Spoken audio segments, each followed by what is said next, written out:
plongée dans le monde des paquebots des années 1860 aux années 1960. Un siècle d'histoire de traversée transatlantique, exposée à la galerie Sequana à Rouen jusqu'à samedi, date de la vente aux enchères.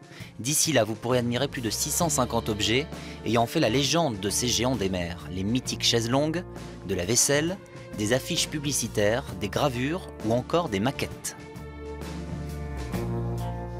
C'est un travail de longue haleine qui a été commencé il y a environ 2 ans afin de rassembler toutes ces pièces. Et c'est une vente qui est très attendue du monde des collectionneurs, puisqu'il n'y en a pas eu de cette importance depuis environ 2 ans. Il y a des collectionneurs qui sont prêts à faire des kilomètres pour se rendre à l'exposition et à la vente. Ou à enchérir par téléphone depuis New York et toute l'Amérique, où l'on compte également de nombres nostalgiques de cet âge d'or des croisières de luxe.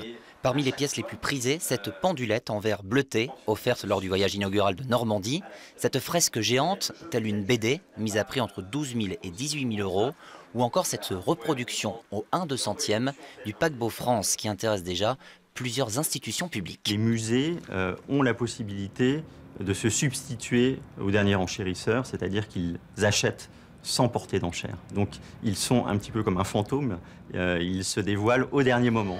C'est ce qu'on appelle le droit de préemption. La ville du Havre avait ainsi acquis le nez du France en septembre dernier. Se manifestera-t-elle cette fois-ci? Réponse samedi, lors de la vente aux enchères publiques.